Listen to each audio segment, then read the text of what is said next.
Ok, muy buenas tardes a todos y a todas. En este seminario vamos a discutir el estudio de mercado del gas realizado por la Fiscalía Nacional Económica.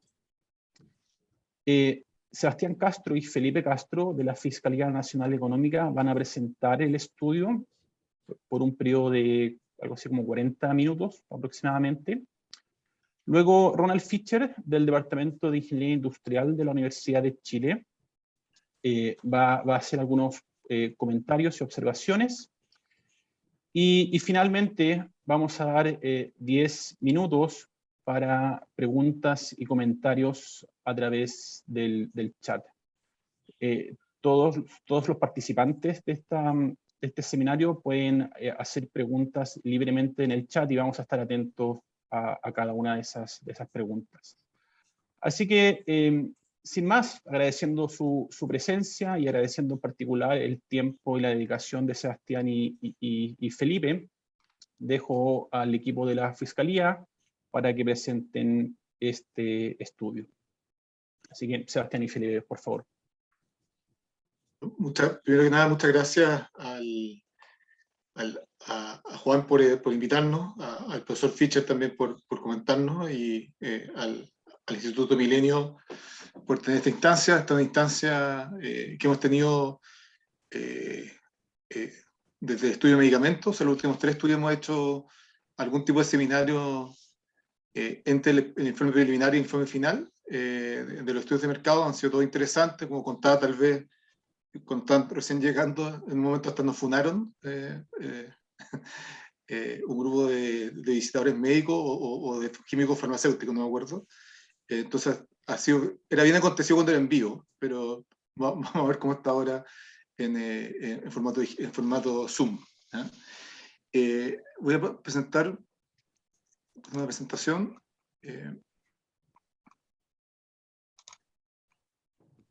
Perdón.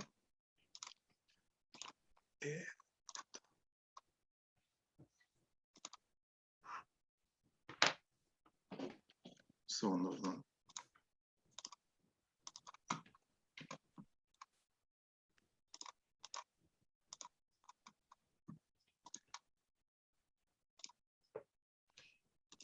¿Me confirman que se ve ok? Perfecto. Como tema previo, en el fondo, nosotros sabemos que para nosotros los estudios de mercado son muy importantes porque es nuestro trabajo. Felipe y yo estamos desde que armamos esta división hace 5 años prácticamente. Entonces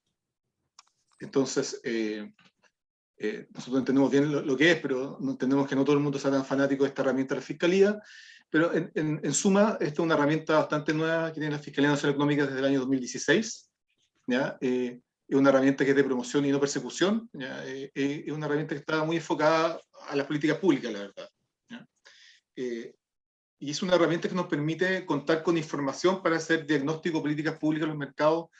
La verdad es que es bastante inédita. ¿Ya? O sea, nos permite tener acceso a información que nadie más tiene. Somos muy enviados por la academia, pero esto nos permite tener información completa de los mercados, mirar atrás de la cortina, la verdad, y poder dar información del funcionamiento de los mercados que permite, nosotros queremos formular políticas públicas de mejor nivel. ¿Ya? Entonces, los estudios tienen básicamente 2 partes, una parte más empírica y una parte de recomendación de políticas públicas. Ambas uno puede decir que tal vez son separadas, ¿ya? De cierta manera, pero ambas para nosotros muy importantes. El sexto estudio de mercado que hemos hecho, antes hicimos renta vitalicia, notario, textos escolares, medicamentos, compras públicas, y bueno, el sexto es gas. ¿Ya? Y algunos antecedentes considerados, tuvimos información entregada por las empresas de GLP y de Gas Natural, tenemos datos muy detallados de funcionamiento del mercado, desde el fondo de la importación de los productos hasta consumidor o hasta distribuidor, en el caso del GLP. Ahí en la empresa nos dio información bastante completa siempre, no tuvimos mayores problemas para regar la información. hicimos un barrido completo de la regulación de la historia, que es bastante extensa en Chile, especialmente la del gas natural, es muy antigua. También vimos 2 informes que fueron entregados, uno por Lipigas, que hizo Compass Lexicon, y otro entregado por Gasco, que hizo Alexander Gelotovich. Tuvimos muchas reuniones con actores del mercado, esto no son solamente la empresa, digamos, incumbente, sino que también distribuidores, autoridades, etc. Por nuestra parte tuvimos 2 asesores en este proceso, Juan Pablo Montero, profesor de la Universidad Católica, y Eduardo Saavedra, exministro del Tribunal de Defensa de la Libre Competencia y profesor del Alberto Hurtado. Y asimismo encargamos un informe que es más de políticas públicas al profesor Christopher Decker de la Universidad de Oxford. Ahí lo que hicimos es que le pedimos que diera por bueno lo que nosotros decíamos desde el punto de vista empírico, y en base a eso pedimos que él nos diera un panorama de cuáles son las alternativas regulatorias o de políticas públicas que existen en base a esos datos o esos análisis. Entonces, ahora Felipe va a seguir con esta parte. Sí, dale nomás a la siguiente slide. Dale nomás a la siguiente slide. ¿Me escucho, cierto? Sí. Ya. Uno de los aspectos que justificaron iniciar este estudio guarda relación con la estructura de propiedad horizontal que existía en los mercados del GLP e IGN, en particular en el segmento residencial. 2 compañías, Lipigas y Abastible, además de distribuir GLP, participaban en el negocio de distribución de GN. Lipigas lo hacía directamente y en el caso de Abastible, quien participaba en el segmento residencial de GN era su controlador, Empresas Copec, a través de una participación de aproximadamente un 40% en la propiedad de Metrogas. En nuestra minuta de lanzamiento señalamos como potencialmente problemático que grupos económicos participen en ambos mercados, puesto que esto podría repercutir en una menor intensidad competitiva en comparación con una estructura sin integración. Una empresa en el mercado de GLP, que a su vez tuviese algún grado de participación en un competidor presente en el mercado de GN, enfrentaría restricciones competitivas más suaves a la hora de evaluar un alce de precio. Ello pues la integración horizontal le permitiría capturar parte de la demanda que perdería en caso de aumentar el precio del GLP. Por el mismo argumento, la empresa horizontalmente integrada tendría menos incentivo a reducir precios. Por otra parte, también debíamos considerar que la integración horizontal podría tener efectos positivos. Ello ocurriría en la medida que existiesen sinergias entre las compañías integradas, de manera que su operación conjunta permitiese una provisión más eficiente de ambos combustibles. Era una cuestión empírica, por tanto, determinar qué efecto dominaba y hasta qué punto. Los efectos negativos podrían haber dominado los positivos, pero el efecto neto ser tan pequeño que no meritase la promoción de una política pública. Esta era, por lo tanto, un interrogante importante resolver y que abordamos en nuestro estudio. Siguiente diapositiva.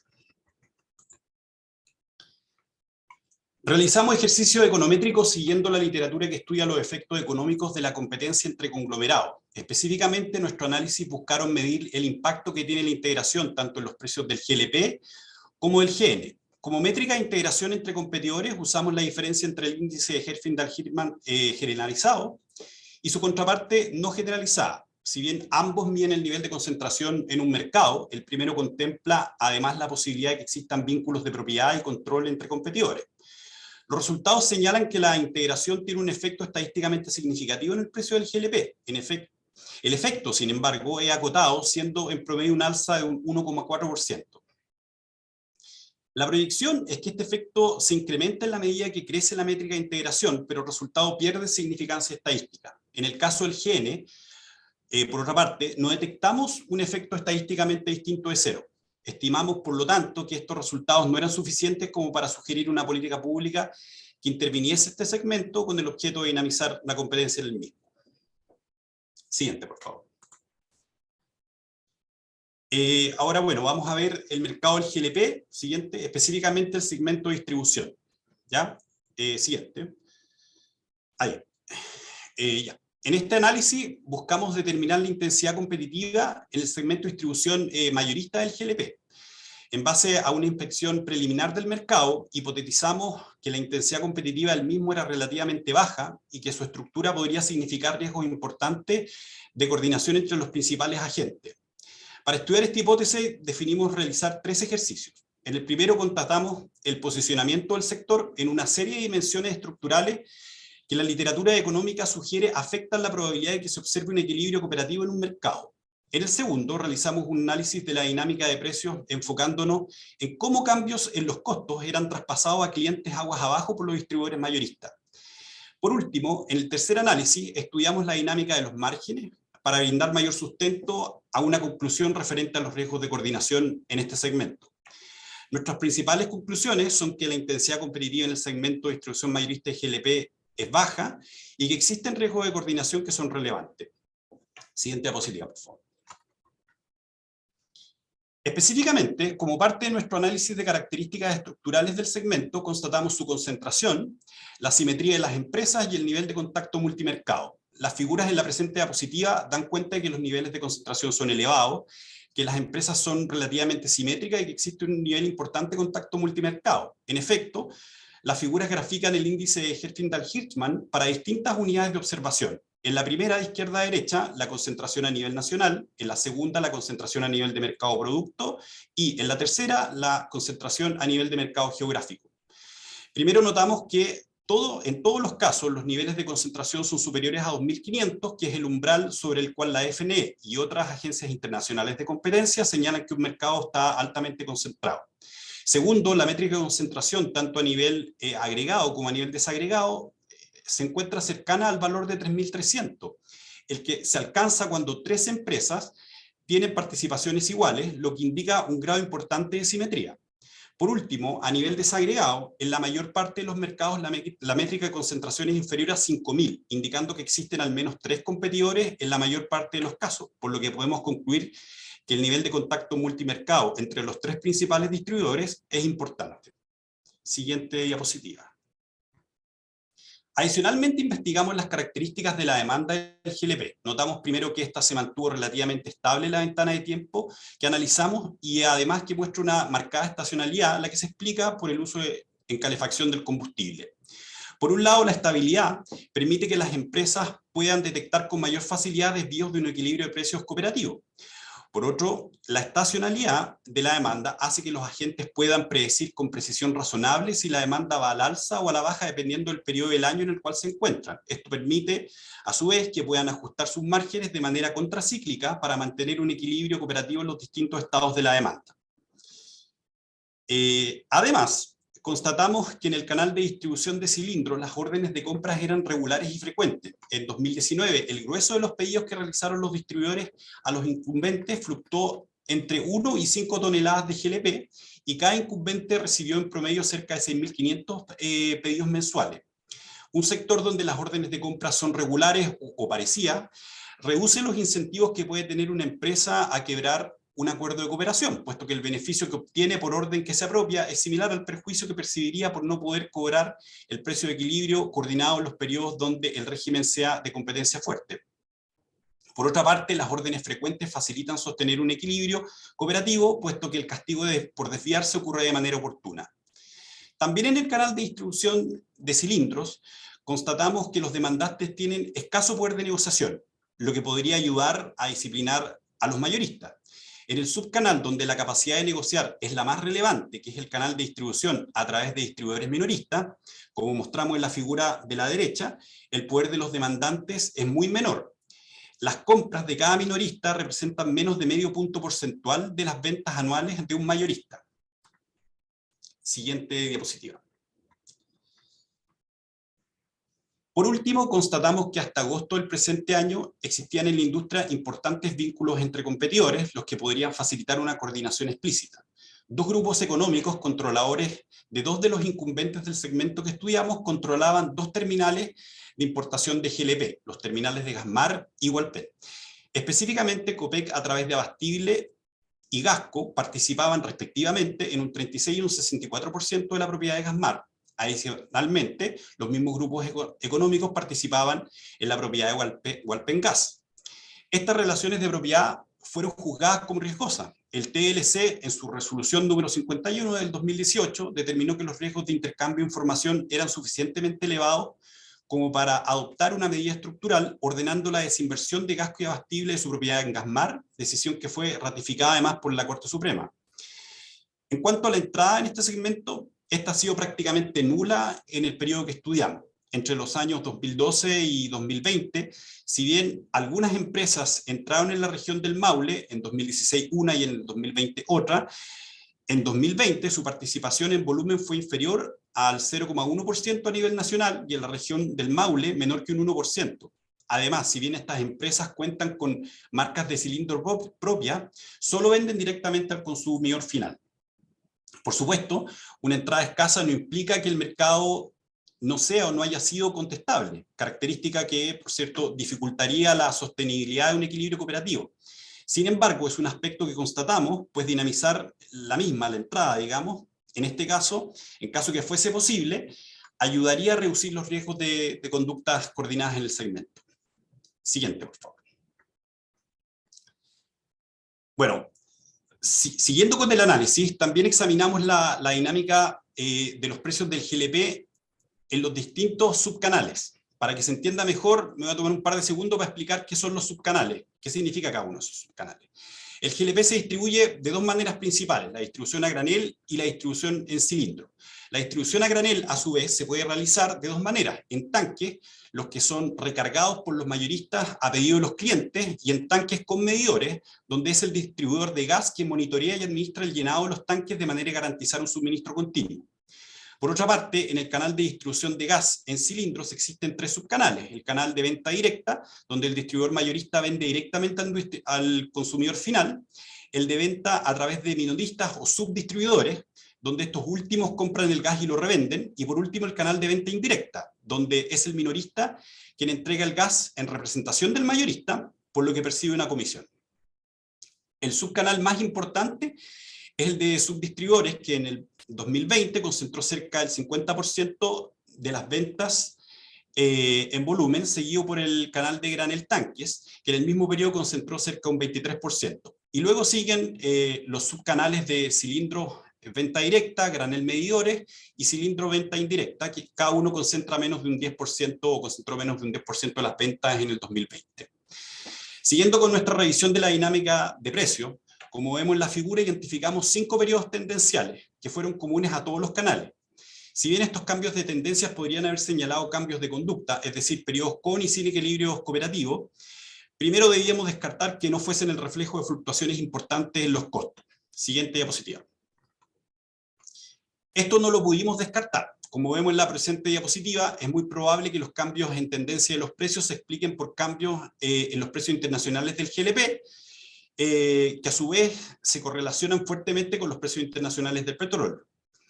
Sin embargo, el ejercicio no fue del todo fútil, pues nos permitió detectar la presencia de un importante grado de asimetría en cuanto a cómo fluctuaciones en los costos del GLP son transmitidas aguas abajo a los minoristas y consumidores finales. Ajustes en el precio de venta por alza en los costos eran más pronunciados y ocurrían con mayor rapidez que ajustes resultantes por baja en los costos. Este fenómeno, conocido también como Rockets and Feathers, donde los precios suben como cohetes pero bajan como plumas, es común a muchos mercados, por lo que su sola presencia no amerita mayor preocupación. Sin embargo, se ha señalado en la literatura que el grado de asimetría refleja la intensidad competitiva en un mercado. En la medida que la asimetría sea mayor, quiero decir, menor será el nivel de intensidad competitiva en el mismo. Siguiente diapositiva. En uno de los ejercicios econométricos que realizamos, medimos el grado de asimetría en el segmento de distribución mayorista del GLP. Luego comparamos nuestra medición con otros dos trabajos que habían utilizado metodologías similares, ambos en el mercado de la gasolina en Estados Unidos. Encontramos que el ajuste de precios a la baja en el caso del GLP es mucho más lento que el reportado en los otros estudios con los que nos pudimos comparar. Mientras en Chile una disminución en los costos tarda varios meses en transmitirse completamente a los consumidores, el mismo tipo de ajuste solo tomaba un par de semanas en los estudios con los que nos contrastamos. A la luz de este hallazgo, no resulta extraño la dinámica de los márgenes que observamos en esta diapositiva, donde vemos que en todos los subcanales el margen crece de manera abrupta cuando existe una baja importante en el costo de adquisición del GLP, y que dadas las tendencias internacionales en los precios del combustible, que en la última década ha tendido a decrecer mediante saltos repentinos, los márgenes sigan una tendencia al alza. Estos resultados nos llevan a concluir que la intensidad en el segmento era relativamente débil. Siguiente diapositiva, por favor. El último ejercicio que realizamos buscó determinar si la dinámica de los márgenes era consistente con un equilibrio cooperativo. Nuestra motivación para realizar este ejercicio radicó en el hecho de que la demanda fuese estacional y que por lo tanto fuese esperable que los incumbentes pudiesen anticipar con buena precisión la demanda futura dada el periodo del año en el cual se encontraban. Investigadores han mostrado a nivel teórico que los márgenes que puede sostener un cartel crecen ante expectativas futuras favorables y decrecen cuando los agentes esperan lo contrario. Esto ocurre porque cuando las condiciones futuras son favorables, el beneficio de salirse del cartel, que corresponde a las utilidades que se obtienen en el periodo actual, ganando gran parte del mercado, es relativamente menor respecto de la pérdida en los periodos sucesivos o periodo de castigo, que es igual a la diferencia entre las utilidades que obtiene el cartel y aquellas que se obtienen en un régimen de competencia intensa. Basándose en estos principios teóricos, Borenstein y Shepard proponen un test para determinar si el régimen de precios en un mercado es consistente con un equilibrio donde los agentes se coordinan tácitamente. El test consiste en determinar si los márgenes en un sector responden a expectativas de demandas o costos. Intuitivamente, los márgenes debiesen responder positivamente cuando se espera que la demanda vaya al alza y cuando se espera que los costos del insumo principal decrezcan. Ambas situaciones representan periodos de bonanza para la industria. El gráfico que vemos en la diapositiva se construye con nuestras estimaciones econométricas de la respuesta del margen a las fluctuaciones de la demanda. Observamos que las fluctuaciones en los márgenes son consistentes con las predicciones de la teoría. Cuando el mercado espera que la demanda fluctúe al alza, los márgenes se relajan, ocurriendo lo contrario cuando se espera que la demanda decrezca. Resulta ilustrativo comparar, por ejemplo, lo que ocurre a mediados de abril y a mediados de octubre, donde el volumen demandado es similar. En estas fechas, sin embargo, los márgenes difieren significativamente, siendo mayor el margen en abril, cuando la demanda va al alza, que en octubre, cuando fluctúa a la baja. Este patrón que siguen los márgenes en los mercados estudiados, como observa Borenstein y Shepard, es consistente con un equilibrio cooperativo y difícilmente tenga explicaciones alternativas, cuestión que es descartada por los autores en el mismo trabajo. Siguiente diapositiva. Recapitulando, en nuestra revisión del segmento de distribución de GLP buscamos caracterizar su nivel de intensidad competitiva y los riesgos de coordinación presentes. Nuestra revisión de las características del sector nos permite afirmar que la posición del mismo en varias dimensiones estructurales lo hacen más susceptible a experimentar conductas coordinadas. Por otra parte, nuestro análisis de cómo se transmiten los precios aguas abajo en el segmento sugiere que la intensidad competitiva en el mismo es baja en relación a la observada en estudios similares. Por último, un análisis econométrico de la dinámica de márgenes indica que esta es consistente con un equilibrio cooperativo. Considerando estos resultados en su conjunto, concluimos que la intensidad competitiva en el sector es baja y que el riesgo de que experimente conductas coordinadas es importante.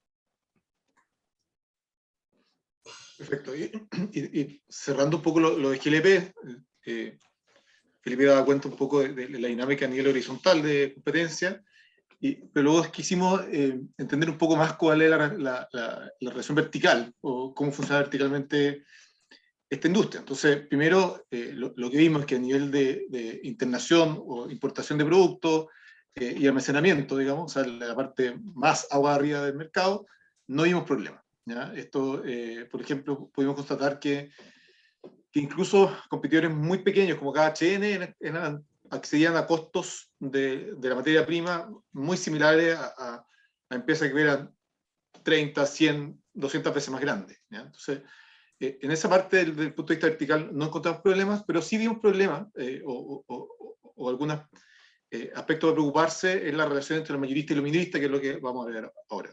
¿Ya? ¿Qué hicimos acá? Nosotros analizamos dos cosas básicamente. Uno, teníamos una base de datos de todos los distribuidores de minoristas del mercado. ¿Qué encontramos? Bueno, primero encontramos que solo el 3% de los 5.600 distribuidores 5.600 aquí quiero aclarar que son los distribuidores que existieron durante este periodo que nosotros analizamos, no solo distribuidores activos siempre, digamos.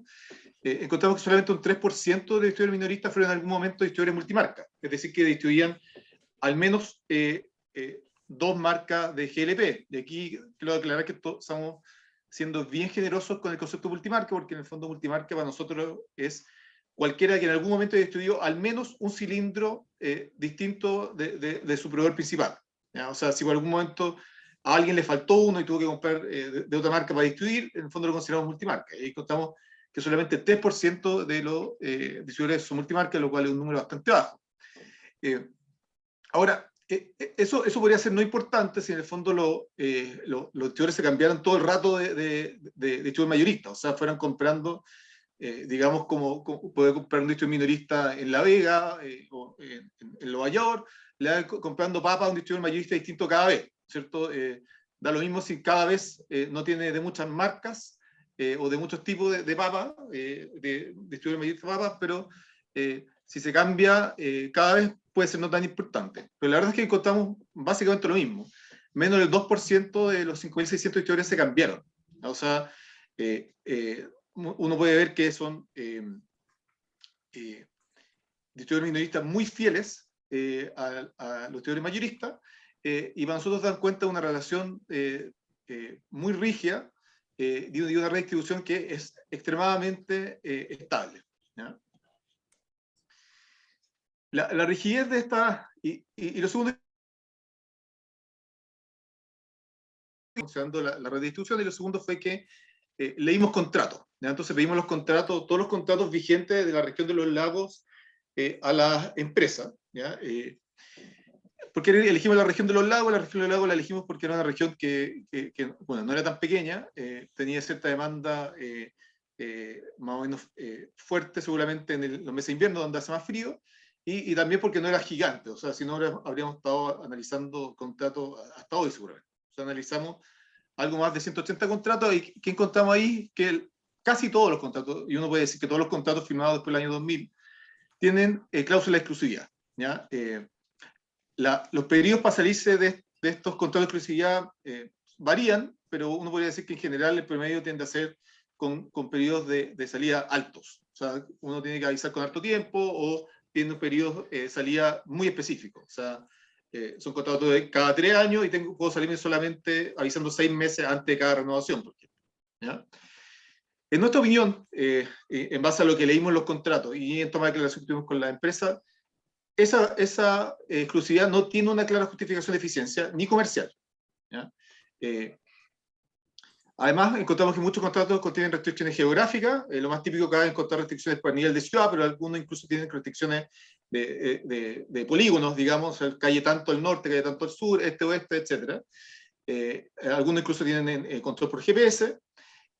Algunos, estos ya son menos del 10%, establecen explícitamente precio máximo o implícitamente mediante cláusula de incumplimiento por sobrepasar la lista de precios. O sea, en el fondo no se establece la obligación de respetar un precio máximo del contrato, pero se establece como causal de término el haber incumplido con la lista de precios. Y todos los contratos, estos son todos los contratos, transfieren la responsabilidad tanto de seguridad como comercial a los distribuidores, ¿ya? Y aquí hay que tener presente que los distribuidores minoristas en este mercado son regulados y fiscalizados por la SEC y no por la empresa, ¿ya? Y nosotros creemos que esta rigidez genera efectos nocivos en dos aspectos, ¿ya? Por un lado, genera el efecto nocivo de que los distribuidores minoristas no compitan por obtener mejores precios, ¿ya? Y por lo tanto, lo que sea que esté pasando agua arriba, este equilibrio que hablábamos de baja eficiencia competitiva, se transmita tal cual existe entre los 3 grandes agua abajo, ¿ya? Porque pese a que son miles de distribuidores minoristas, al tener todos estos contratos de exclusividad, lo que ocurre en los hechos es que son 3, ¿ya? O sea, opera el mercado como si hubieran 3 distribuidores en realidad minoristas también. Y por otro lado, estos contratos de exclusividad y esta manera de operar de la industria es mala porque eleva fuertemente la barrera de entrada para un distribuidor mayorista nuevo. ¿Por qué? Porque si un distribuidor mayorista quiere entrar a este mercado y vimos que no habían al parecer problemas en la importación del producto, almacenamiento incluso. Si alguien quisiera poner una planta envasada y ponerse a vender, tendría que armar una red de distribución desde cero, porque toda la red establecida de gente que ya tiene años en el rubro, en el fondo, contactos con la gente en la distribución de cilindro, está con contrato de exclusividad. Y por lo tanto, hace muy difícil que entre un nuevo distribuidor mayorista al mercado. Entonces, ¿cuáles son nuestras propuestas? Aquí, en el fondo, es una bastante gruesa, pero es que recomendamos al Ejecutivo prohibir la participación directa o indirecta de los mayoristas en la distribución minorista. O ¿cierto? Y esto tendría 3 grandes ventajas, en nuestra opinión. Incentivaría a minoristas a comprar por precio, y ello debería transmitirse a agua arriba, en el fondo, ese desorden que es la competencia, digamos, que debería darse por buscar mejores precios, es decir, que se agrupen, que traten de buscar por volumen. De hecho, los minoristas en este momento, por ejemplo, no tienen ni siquiera una acción gremial, no tienen un vocero, son realmente pymes son muy pequeñas, ¿ya? Segundo, haría más contestable el mercado de distribución mayorista. Fondo que se abre a la distribución minorista a cualquiera, baja significativamente la red de entrada por distribución mayorista nuevo. ¿Ya? No tengo que contar con una red de distribución nueva, sino que puedo usar la que está instalada. ¿Ya? Y 3, es de implementación relativamente sencilla. ¿Ya?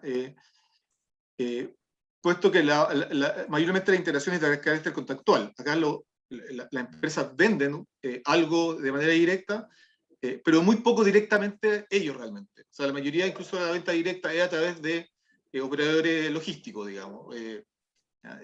Y dentro de todas las alternativas, la verdad que vimos acá, el informe de Chris Becker da un abanico bastante más amplio de alternativas, pero uno puede pensar acá, por ejemplo, en regulación de precios, dada la importancia del GLP para el 80% más pobre de la población, dado los problemas que estamos viendo, etc. Nosotros vemos que esta solución es más sencilla, es más rápida, es menos polémica y por lo tanto creemos que puede ser más efectiva a menor plazo que alguna más intervencionista. Eso en GLP. Después en el gas natural nos enfocamos en 2 problemas principales. Primero en el transporte, que hicimos, y ustedes en el informe lo pueden ver, vimos cómo estaba la utilización de las redes, de todas las redes primarias, las redes secundarias y las terciarias. Las redes primarias son las de transporte, o sea, las que van de los puntos de entrada al gas, Argentina, o a los puntos en donde se distribuye, y las redes secundarias y terciarias son las que se utilizan para distribución.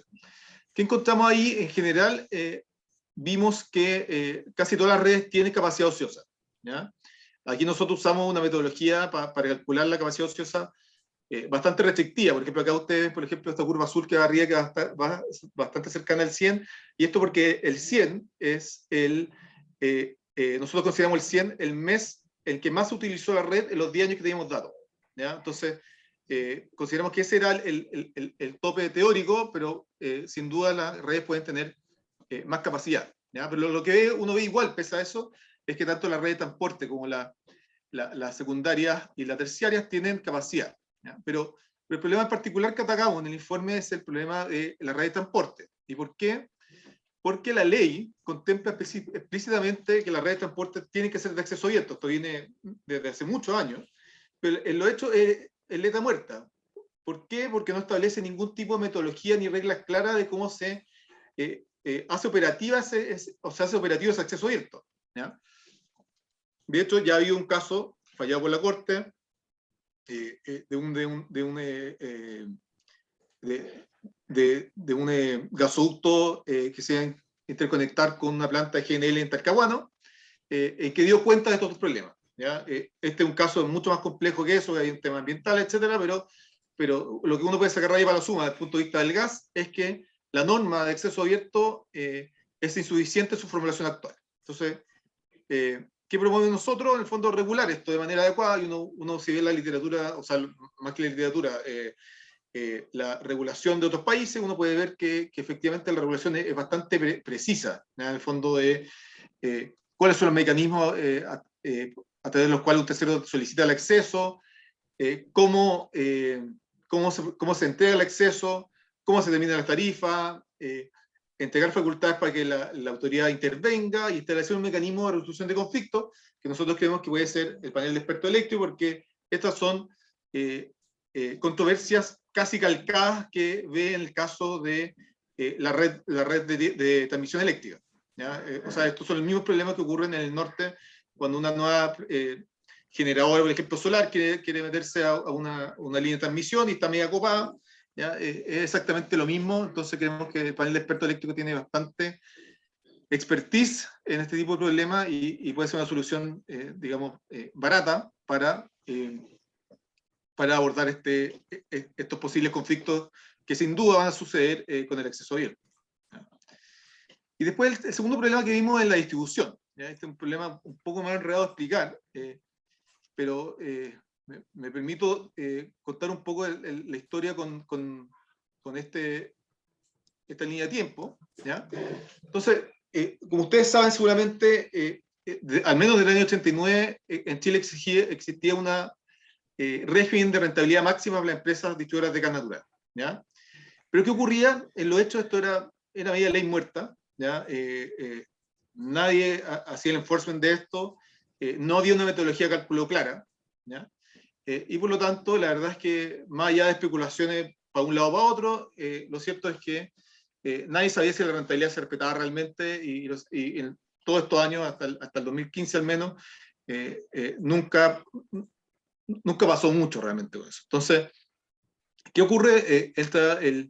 El gobierno de Michelle Bachelet, Máximo Bachelet como ministro, ve esta situación y dice, bueno, lo vamos a solucionar, y ingresa un proyecto de ley en el año 2015 que buscaba regular de manera precisa cómo se calcula esta rentabilidad, ¿ya? Y eso es lo que logra la ley, ¿ya?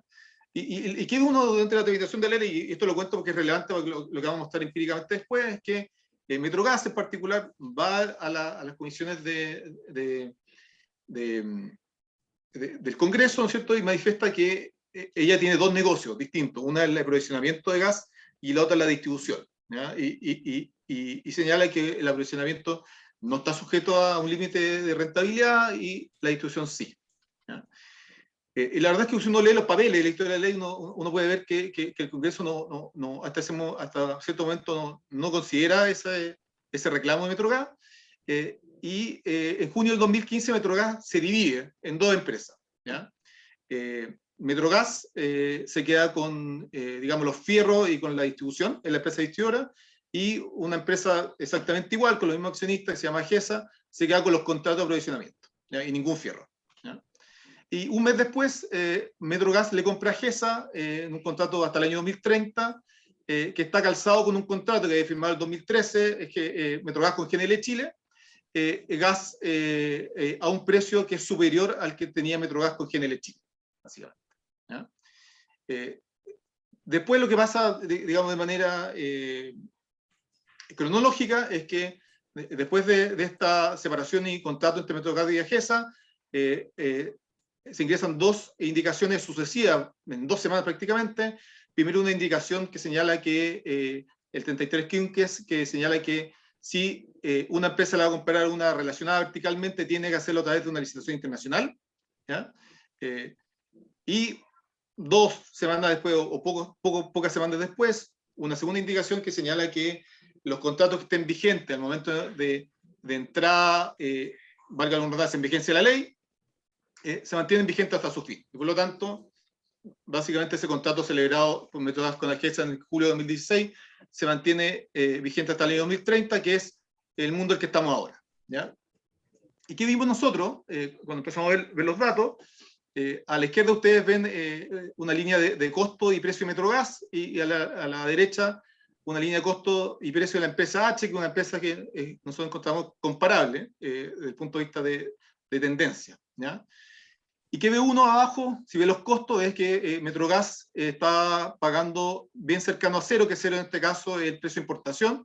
Esto no es de sorprender, dado que Metrogas tenía acceso al terminal de Quintero, ¿ya? Y por lo tanto accedía a los precios internacionales del GN. Pero en el año 2016 uno ve que hay una bifurcación de esta línea. La línea verde empieza a subir, y la línea morada, que es GESA, toma el lugar de la línea verde anterior, que era Metrogas, y se produce esa zona churada, en el fondo, que es una utilidad que se está llevando a GESA, ¿ya?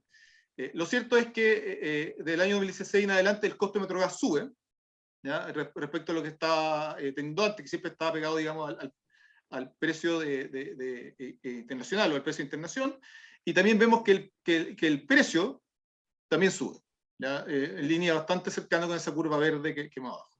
En cambio, que vemos para esta empresa H, que es una empresa que no tiene esta empresa relacionada aquí en Compalega, vemos que los costos se mantienen planos, básicamente. O sea, no hay esta alza de costos. Es una empresa que también está sujeta a este cambio legal, el del año 2017, y vemos que los precios, si bien suben al final, la verdad es que se mantienen bastante más planos. ¿Ya? Ahora, nosotros hicimos un análisis econométrico de esto, en el fondo, que da cuenta que efectivamente esta diferencia existe, o sea, esta diferencia que uno puede visualmente existe, y cuál es el impacto, digamos. El impacto es que si uno ve por canal de distribución, hay tres grandes canales: comercial, industrial y residencial. Vemos que para residencial el impacto es bastante grande, entre un 13 y un 20%. Aproximadamente, en total, para los tres canales estamos hablando de 80, más o menos 80 millones de dólares al año en promedio, ¿ya? De un sobreprecio que se da por esta integración que hace Metrogas con Agesa. ¿Ya? Entonces, ¿cuál es nuestra propuesta? Sugerimos derogar estos dos artículos transitorios. ¿Ya? El artículo 12, que es el que le da la vigencia a este contrato de la ley 2030, puesto que estimamos que no se condice nada con el espíritu de la ley. El espíritu de la ley era todo lo contrario, digamos, era de cierta manera apretar las tuercas de este mercado que teóricamente nunca se había realizado muy bien la rentabilidad. Tiene el efecto contrario, o sea, me toca subir sus costos y aumentar el precio. Y el artículo 33 quinques también, porque si bien establece una licitación internacional para el caso de comprar con una parte relacionada, la verdad es que nosotros nos imaginamos que la disputa que puede haber en torno a esas bases puede ser de tal magnitud que puede ser incluso inmovilizadora para el mercado, muy peligrosa para el mercado. ¿Ya? En vez, sugerimos que crear una norma que regule que el límite se calcule en relación a todo el grupo económico verticalmente integrado. Es decir, por ejemplo, en el caso que estamos viendo antes, que se considere el costo de la Agesa para el cálculo de rentabilidad de todo el grupo Metrogas. ¿Ya? Y para nosotros eso lo vemos como una manera más limpia de solucionar este problema. Entonces, el impacto, aquí vamos terminando, ¿cierto? Es que vemos que en el aumento de márgenes del GDP, estamos hablando de 260 millones de dólares a nivel mayorista, que nosotros estimamos aproximadamente en 180 millones anuales a consumidores, y esto es un impacto aproximadamente de un 15% del precio del GDP actualmente, o sea, para el año 2020. ¿Ya? Aquí aclaro desde ya que no tenemos datos del 2021, donde sabemos que hubo un alza fuerte, nosotros no hemos analizado ningún dato para ese año. Y Metrogas Agesa, lo que decía recién, ¿no es un aumento de un 13 a un 20% en el sector residencial y a más o menos 80 millones de dólares anuales en total. Eso. Muchas gracias por su atención. Ok, muchas gracias Felipe y muchas gracias Sebastián. Ahora el profesor Fischer nos va a dar sus comentarios.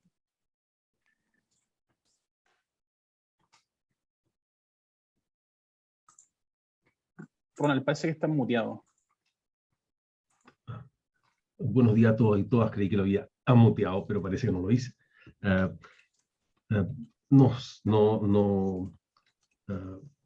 Yo sí que agradezco a Sebastián y Felipe por venir a presentar este caso que muestra de alguna forma uno de los valores que tiene nuestro sistema de competencia, que permite hacer estudios serios de un mercado con herramientas que no disponen la mayor parte del público, digamos, de un economista normal, y que resuelve, por lo menos puede proponer, y que propone medidas que me parecen interesantes, como discutir un poco los bordes de algunas de ellas, pero que me parecen buenas ideas para resolver un problema que es obvio que existía hace mucho tiempo.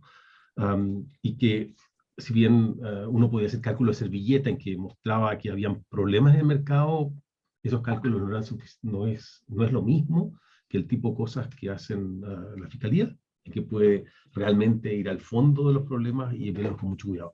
¿Por qué quiero decir esto? Porque habían sospechas desde siempre que este mercado no funcionaba muy bien.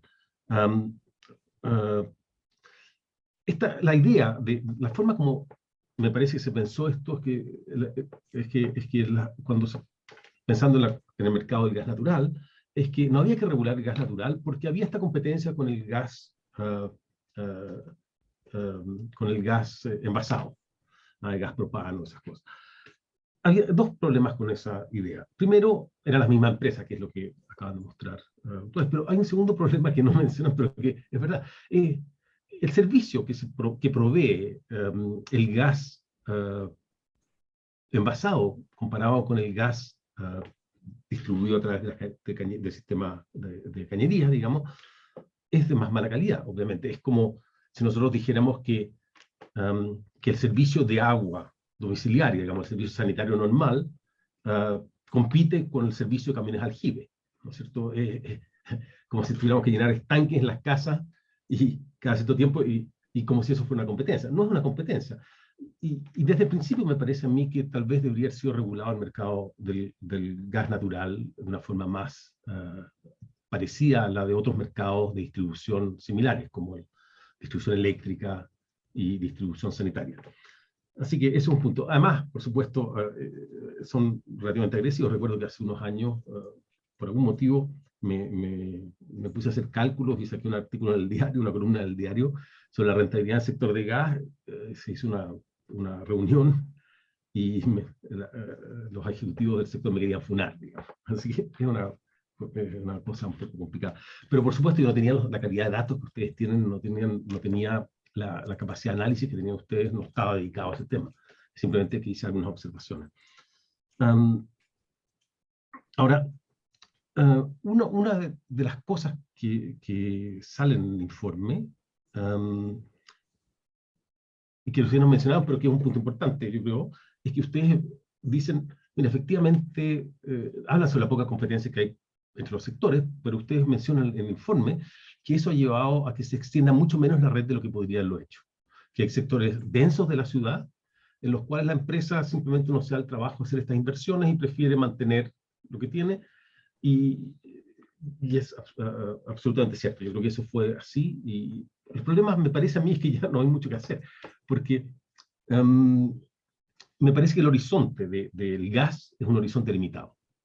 Porque simplemente vamos a cambiar de tecnologías, me parece, a sistemas más limpios que el gas, y por lo tanto seguir extendiendo la red de gas podría ya no ser tan valioso. Probablemente no se puedan recuperar las inversiones porque vamos a pasar a un proceso de descarbonización. El gas claramente no es una cosa eficiente, digamos. Por eso es que en Europa normalmente se han convertido las cocinas, se han convertido a sistemas eléctricos modernos.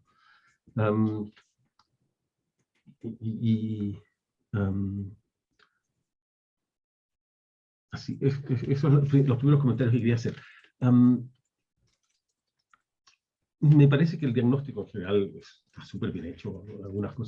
Muchas cosas que yo no sabía aparecieron en el estudio y me dejaron muy impresionado. Quería decir un par de cosas. Cuando uno revisa el informe con respecto a la presentación que ustedes hicieron ahora, se sugiere que hay condiciones en el mercado que faciliten la coordinación, pero sin embargo aquí me pareció entender que ustedes están relativamente convencidos de que había coordinación. A diferencia de lo que dice el informe, por lo menos en la presentación, sobre todo Felipe, me pareció como entender que había un cierto grado de coordinación, lo cual obviamente es ya no ilegal, sino que criminal, entiendo. Así que eso me dejó, porque en el informe mismo no aparece así, aparece como más bien, son condiciones, las condiciones de mercado podrían facilitar la coordinación, no que digamos, como se subentiende de la presentación, que hubo coordinación, o que había coordinación. Respecto, finalmente, a las recomendaciones, en general me parece que las recomendaciones son buenas, me gustaría hacer un par de comentarios respecto a ellas. A mí me impresionó mucho, o sea, es el tipo de cosas que uno escucha que las empresas hacen, pero que normalmente no se observa hacer, digamos, esta división de la empresa en dos partes, digamos, para evadir el objetivo de la ley, me parece notable, digamos, es casi un caso de estudio así para escuelas de ciencias políticas, cosas así.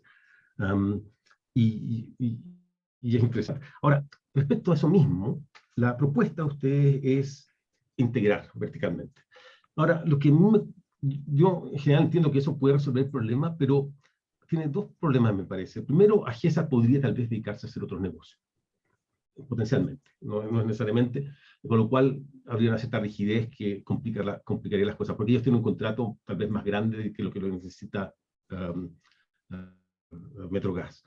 La segunda cosa es que el sector eléctrico hicieron lo contrario. En el sector eléctrico hicieron más bien que en distribución fuera ¿cómo se dice?, giro exclusivo. Es decir, la rentabilidad, el negocio era un negocio único, más bien para simplificar, para poder separar las cosas. Ustedes al integrar están haciendo un poco lo contrario. Entonces, y si alguna vez AGESA empieza a hacer otro tipo de negocio, verían el mismo problema que ha tenido hasta ahora la regulación de la distribución eléctrica. Entonces, esa recomendación resuelve el problema ahora, pero puede tener este otro problema, que después podría ser más difícil la regulación del sector de distribución de gas. Con respecto al acceso de gas, por supuesto, la SEC, hay mucha experiencia, el acceso a gasoductos, la recomendación que hacen ustedes de parecerse al sector eléctrico me parece que es una buena idea. El sector eléctrico tiene una especie de calendario, así con fechas en que dice cada paso del proceso en el cual las empresas se integran al sector y se conectan. Entonces, con eso hace mucho más difícil para la empresa oponerse a la entrada, porque básicamente tiene que justificar cada caso y es muy difícil porque la SEC los vigila. Entonces, desde ese punto de vista, y después incluso pueden ir al panel eléctrico en caso necesario. Entonces, eso funciona, me parece bastante bien. Me parece también que la eliminación de restricciones, de eliminar cláusulas en los contratos que impiden la competencia, es una muy buena idea. Debe ser uno de los motivos por los cuales no pueden entrar distribuidores mayoristas, entonces creo que es una excelente idea. Eso permite que haya posibilidades, porque hasta ahora es muy difícil ingresar al mercado. Así que desde ese punto de vista, me parece que la separación que ustedes proponen es una excelente idea. Y creo que eso cubre la mayor parte de las recomendaciones que ustedes tienen. Y con eso solamente quería dar las gracias porque me quieran participar en esto, porque es un mercado importante para todo el mundo, para el público, digamos, y creo que no funciona bien. Entonces, para eso la Fiscalía, está hecha la Fiscalía, digamos, es uno de sus roles y lo está haciendo bien, me parece. Muchas gracias. Muchas gracias, Ronnie. Felipe, Sebastián, yo creo que ahora es el momento de quizás reaccionar a algunos de estos comentarios que hizo el profesor Fischer y algunas preguntas que están apareciendo ya en el chat y en la herramienta de preguntas y respuestas. Así que los dejo. Muchas gracias, profesor Fischer, por los muy gentiles comentarios. Algo que no mencionamos en el fondo, pero que es relevante, es que estamos en este periodo intermedio del informe preliminar y final. Por lo tanto, las sugerencias de cambio a la propuesta nuestra son muy bienvenidas, ¿ya? En particular, lo que usted señalaba, integrar verticalmente a AGESA con Metrogas, considerarla integrar verticalmente, algo que le dimos harta vuelta, la verdad, y justamente es un problema muy ad hoc de Metrogas. Todo el resto de las empresas de gas natural son mucho más chicas y por lo tanto no tienen acceso realmente al terminal directamente, o sea, no lo tienen, y compran en el mercado secundario. Entonces, este problema no lo tienen, pero sin duda le podemos dar una vuelta más en base a sus observaciones. Y la otra, lo que usted decía de la presentación de Felipe, cuando hablaba específicamente de este test de Bernstein y Shepard, solo aclarar, porque sabemos que ha sido un tema bien relevante, es que claro, nosotros no tenemos en este momento con este estudio, digamos, información para afirmar que existe una coordinación, ¿cierto? Ese test efectivamente está dentro del test de literatura de los superjuegos de colusión tácita y busca efectivamente ciertos paralelismos económicos que podrían no ser sancionables legalmente, ¿ya? Entonces, nosotros lo usamos más como una herramienta para sostener que la intensidad competitiva es baja y no para sostener que existe un ilícito, ¿ya? Y ahí tal vez ser claro que si nosotros consideramos que hay un ilícito solo con eso, estaríamos en otra sede hablando de esto, seguramente, ¿ya? O tal vez nos demoraríamos más llegar a esa sede, seguramente, pero estaríamos en otra sede. Eso, feliz de contestar algunas preguntas. Aquí había una...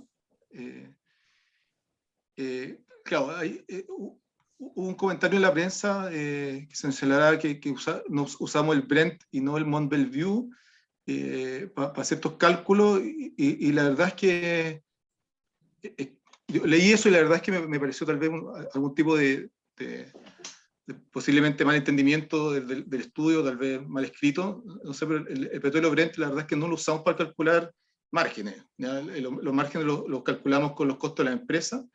De hecho, el petróleo Brent, para lo único que lo usamos es para un parámetro de distancia del GLP dentro del país. O sea, cuánto se mueve, cuánto cuesta mover el GLP dentro del país, es un proxy que usamos de distancia a los puntos de abastecimiento. Pero el Brent, la verdad es que más allá de usarlo como en el gráfico como estaba Felipe, para mostrar que la tendencia de los precios sigue un poco la tendencia internacional, no lo usamos para ningún cálculo relevante. O sea, ninguno de los cálculos que hablamos hoy día, acá usa el petróleo Brent. Entonces, puede haber algún tipo de malentendimiento.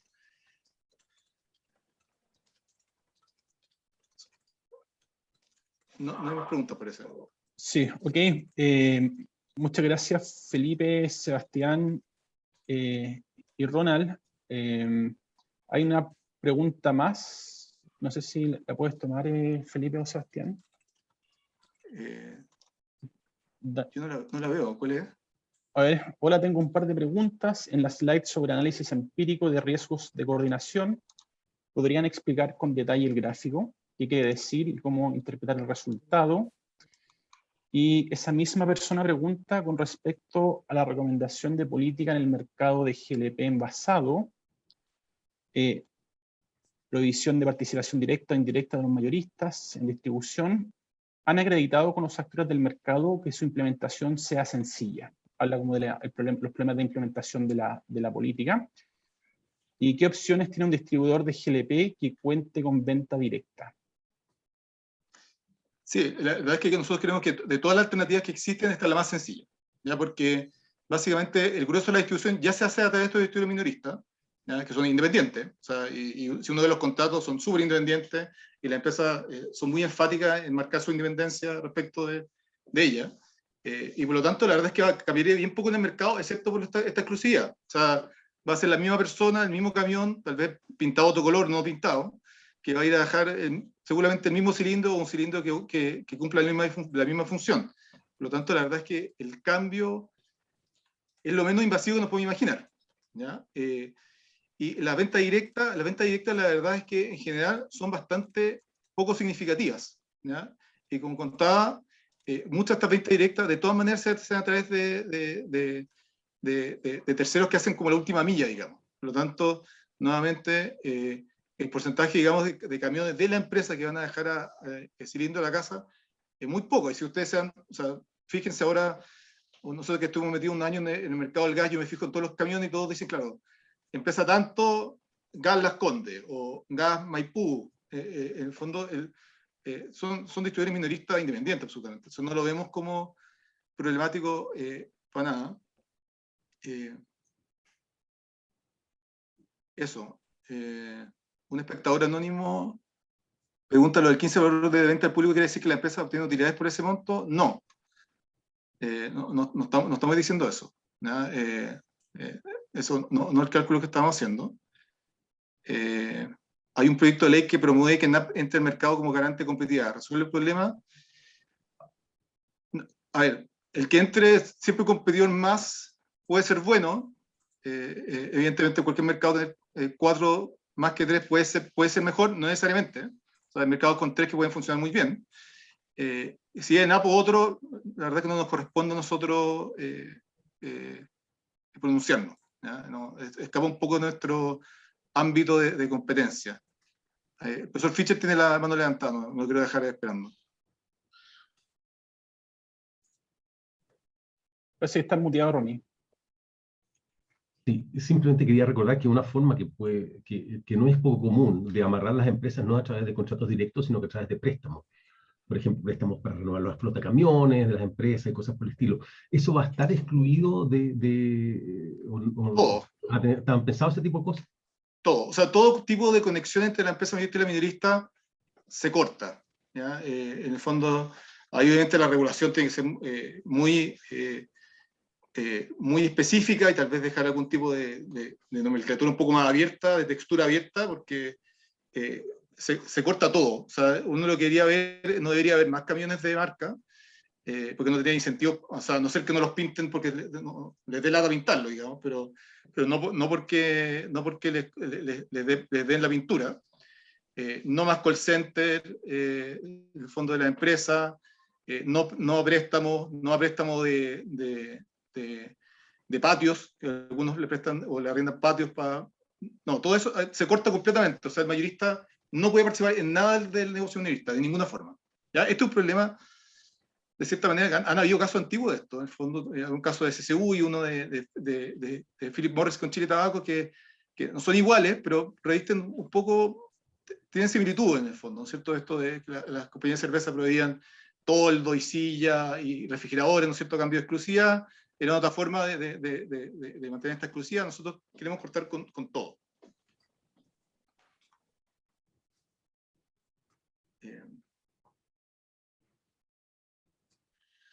Eso. Ok, estamos en el tiempo. Agradecer de nuevo a los asistentes que se conectaron a este seminario. Agradecer evidentemente el trabajo de los profesionales de la Fiscalía Nacional Económica y al profesor Fischer por su discusión. Muchas gracias a todos y nos estamos viendo. Chao, chao.